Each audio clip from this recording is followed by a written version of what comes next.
Hey y'all, it's Shelly. Um, we're going to work on the journal for entry, and this one focuses on manipulating data. So for this activity, I chose the business activity as opposed to the healthcare one. I'm going to share my screen and show you some data.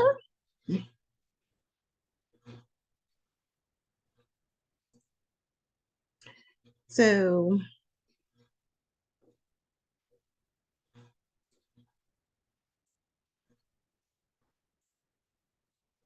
all right. So to perform the task under the manipulating data journal, we use the data set for staff surveys.save, which we've been using quite a bit.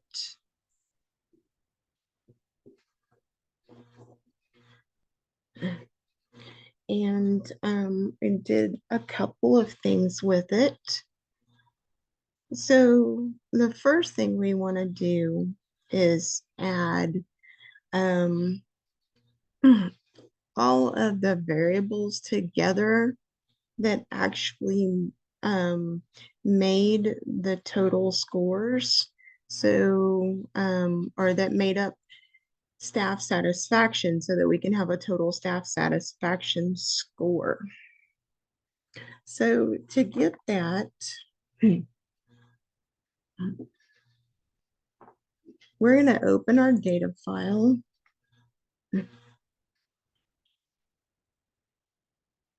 We're going to go to transform, compute variable. And this is because we're going to create a new variable. We're going to take this out. This was from another activity that we'll discuss later on. But to do this, like I said, we're going to take all the variables that made up the satisfaction. So we click on Q1A.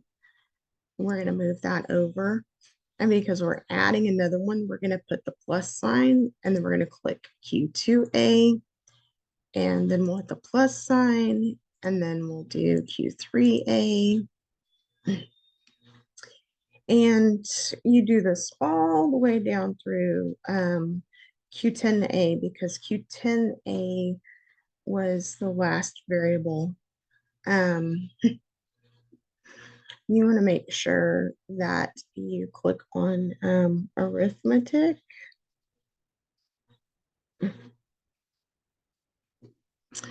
We need to create a target variable name as well. And I'm going to step out of here because I'd already created it and I called it staff status total. And this is different than the original total satisfaction we had. This was an overall on line 27 and then on line 31. This was the new variable I made by adding all 10 variables that made up staff satisfaction. So again, you can click on the label and you can name it whatever you want to name it to make it helpful. This is going to be a scale score or a scale measure, just like the line 27 total satisfaction was.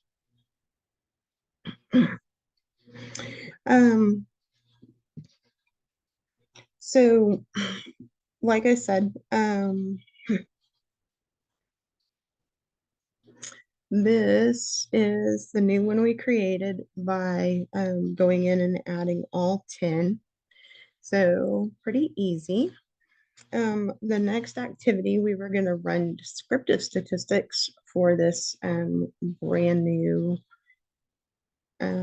variable. So you would go into analyze descriptive statistics, frequencies, and again, this shows square root because this is something I did earlier, but you pick what you want, which in this case would be the new staff satisfaction total.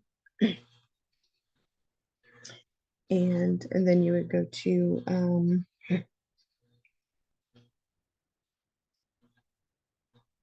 the statistics, and you would go in here and pick everything you wanted. So we would want mean, median, mode, standard deviation, minimum, maximum, and skewness and kurtosis. And so I'm just going to X out of here because we had already done it. And then I'm going to come down to the data screen and show you what that looked like. So we ran descriptive statistics for both of these because we actually want to compare the original staff satisfaction score to the total staff satisfaction score to see if there's any differences in the overall score, and then the 10 variables that made up our new score. So if we go through and look, they both have an N of 491, which we wanted. They're both missing 45 cases. And then if you look at the statistics, they look pretty well the same. These, the staff satisfaction total looks a little different than these because I didn't go in and round to do decimal places, but you can see the 33.9695 would round up to 33.97. 34 is the same, the 35, again, this would round up to 7.069. Your skewness, your standard error of skewness, your kurtosis, and your minimum and maximums are all the same, which is good. And that's what we wanted.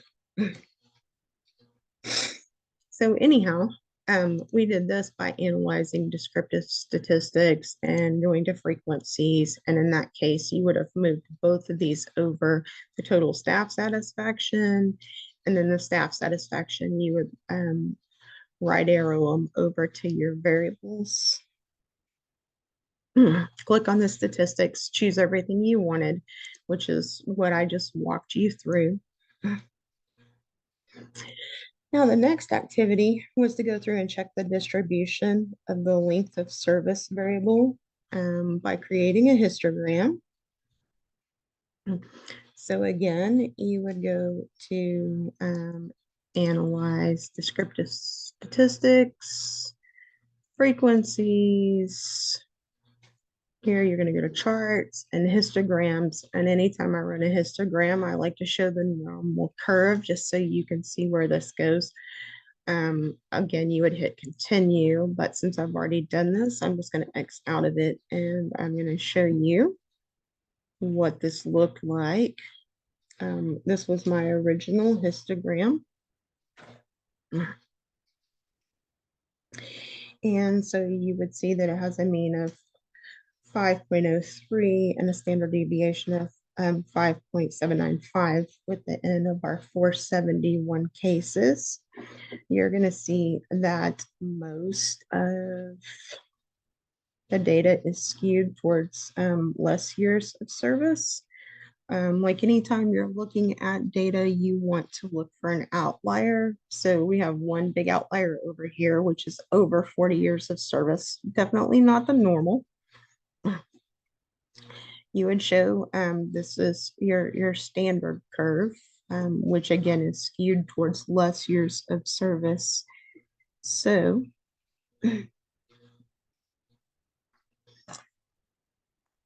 next thing we want to do is to try a new transformation. And based on the data we have, you can look at the chart on 8.2 or page 98 of the Pallant book.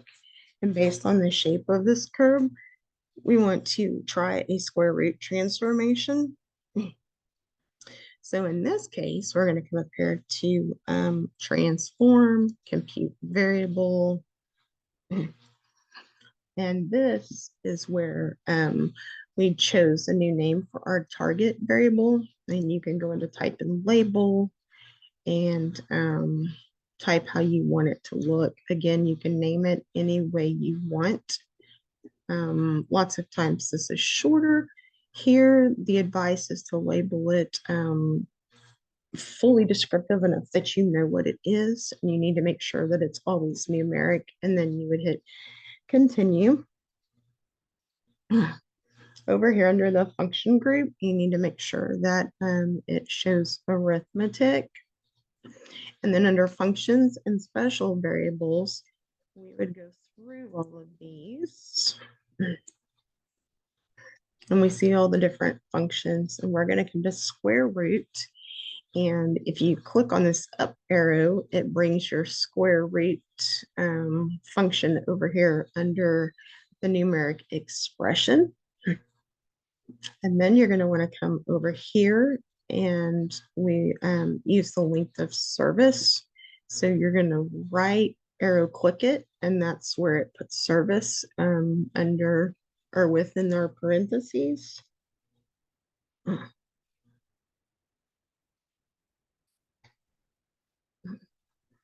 So after you do that, you would click OK.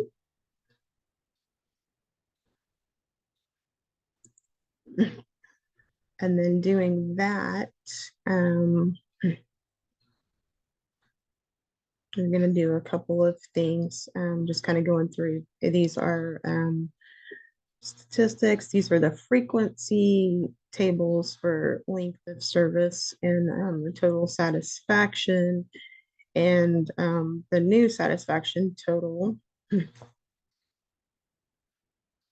And this was when we did that,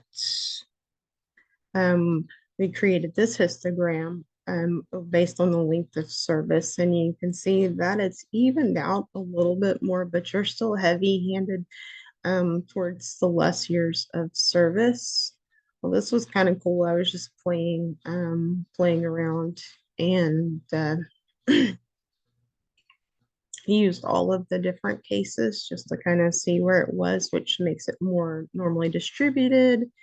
And then I did the same thing with the old staff satisfaction total using all of the cases, but that's neither here nor there. It's just ways you can play around, and like anything with SPSS, you can just change variables and play how you want. Anyhow, back to transformation, and then you go in and run your frequencies, and again, here's your mean, median, and mode with your standard deviation and your skewness and kurtosis, the minimum and maximum. And then we created this frequency table, which again, the frequency is number of times it occurred. And this is the percent of the total, and then cumulative percent builds on each individual entry until you get up to 100. And when we ran this standard square root service, you can see that the mean was 1.95. And we go back in and we ran a histogram chart the way we've done several times before. And you can see now this more evenly now that we've changed it or transformed it rather into a new variable. You can see that it's more evenly dispersed. But even still, you're still looking at heavier towards what would be the lesser years of service.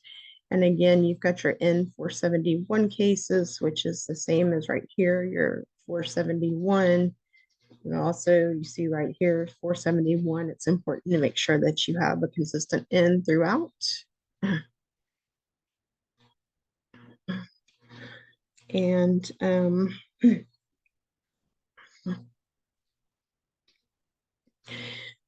then what we needed to do was go through and compare the two bell curves, which were the two I just showed you. Like I said, there's a continual show of improvement in the distribution, appears more normal. And then the final step for this activity were the directions in the Module 2 handout.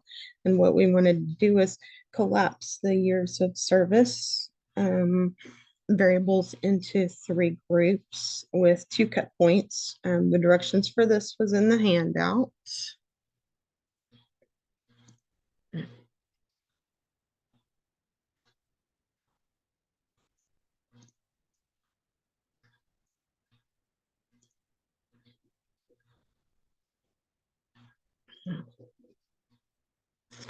you follow the directions in the handout. What it does is creates your number of cases and your length of service in a bend type method. So we had run the frequency on the new variable. We found the number of cases, the length of service. So we're going to go back up to this transformation menu. And we're going to come to where it says visual binning. And at this point, we were looking for length of service. And we want to length of service into 3 groups. So you just click over here and these are going to be your variables to bin. You can leave all the cases here, or you could limit it to a certain number of cases if you wanted to. And then when you click continue, you can go through here and you're going to name your bin variable. And here it's going to show you had 536 cases with 65 missing values.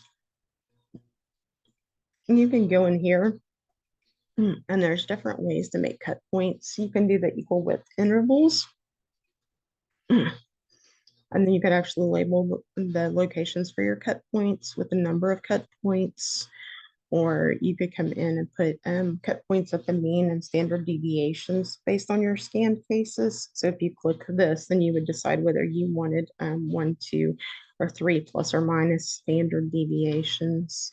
But what we did in this point was just went into equal percentiles based on the scan cases. And then if we select 2 cut points, then you can see that it divided it into evenly into thirds. Had we gone through and collected 3 cut points, then you can see it automatically adjusts the width to 25%. But we're going to go back to 2 because we wanted 2 cut points on our length of service bin. And then when you would hit apply, it actually creates a table that shows you based on the 3 categories what your frequencies were. And in this case, it had the 536 total, which was the missing, including the missing 65 cases, which brings our N back to 471. And then it actually divided it up and it makes a benched table for you to pull data from. Again, a big takeaway from this particular journal was transforming variables and creating frequency tables and histograms. But until next time, thanks for joining.